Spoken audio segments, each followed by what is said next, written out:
Let's take a deeper look at this example with two countries each producing lemons and limes. We already found that country A has the absolute advantage in the production of both lemons and limes. They're able to produce more of them than country B. However, when we compute the opportunity cost for each country, we find that country A has the lower opportunity cost, and thus the comparative advantage, in lemons, while country B has the lower opportunity cost and comparative advantage in limes. What this means is that there is an opportunity for mutually beneficial trade. Country A should shift production towards lemons. Country B should shift production towards limes, and they should trade them with each other.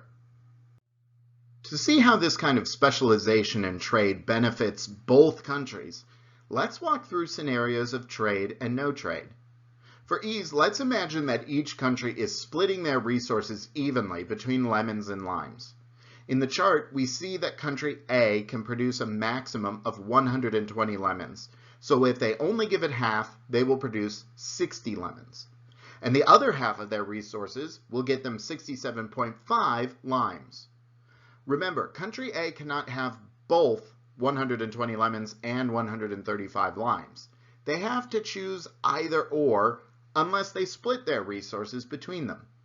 So we will say that in a no trade scenario, country A will produce 60 lemons and 67.5 limes.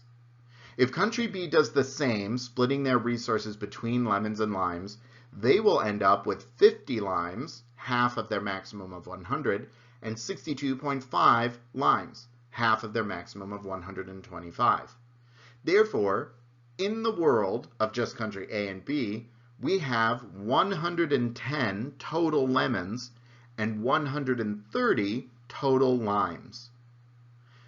Okay, now let's have each country specialize in the thing they have a comparative advantage for. Since country A has the absolute advantage in both, I'm going to have them shift production mostly, but not completely, to lemons. Let's say they produce 112 lemons and 9 limes. To understand where I'm coming up with these numbers, imagine that country A was producing 120 lemons and 0 limes. To get 1 lime, they have to give up 0.89 lemons.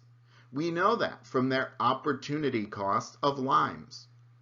If they do that 9 times and get 9 limes, they will have given up 9 times 0.89 lemons, which is 8 total lemons, leaving them with 112 lemons and 9 limes. I'm stopping at 9 limes just for our example. In practice, country A can stop wherever they want. Over in country B, we will have them fully specialize. They will produce only limes, meaning they will produce 125 limes and 0 lemons. But check this out. In the world now, we have 112 total lemons and 134 total limes. After specialization, the world has more lemons and more limes, and the two countries can split this up however they want. For example, perhaps country A sends 51 lemons to country B, and in exchange, country B sends 60.5 limes to country A. That leaves country A with 61 lemons and 69.5 limes, and country B with 51 lemons and 64.5 limes. Each country ends up with 1 extra lemon and 2 extra limes, and the gains from trade across both countries are 2 lemons and 4 limes. Specialization and trade is like magic. It's able to create something out of nothing. Here's another example with numbers that are a little more straightforward. Because countries A and B split the absolute advantage, they will both want to go all in on their comparative advantage. With no trade, each country splits their resources between lemons and limes, and the world will end up with 110 lemons and 110 limes. But if they specialize and country A only makes lemons while country B only makes limes, the world ends up with 120 lemons and 120 limes.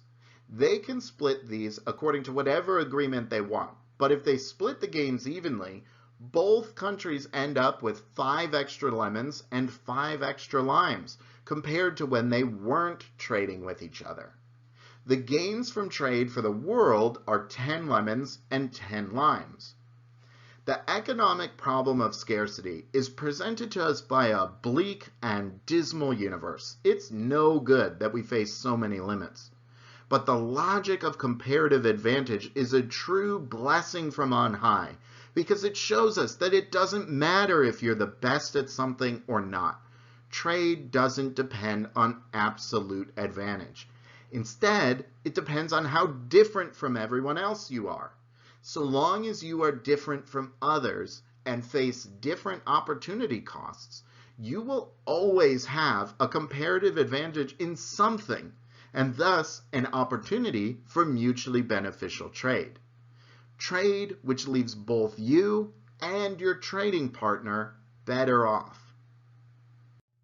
Let's look at it from the perspective of the production possibilities frontier. Here we have the PPFs for countries A and B.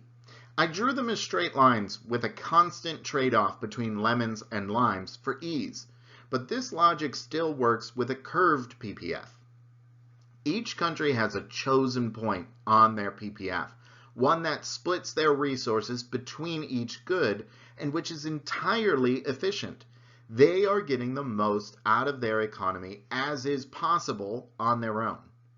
But through specialization in trade, countries move to producing the thing they have a comparative advantage in.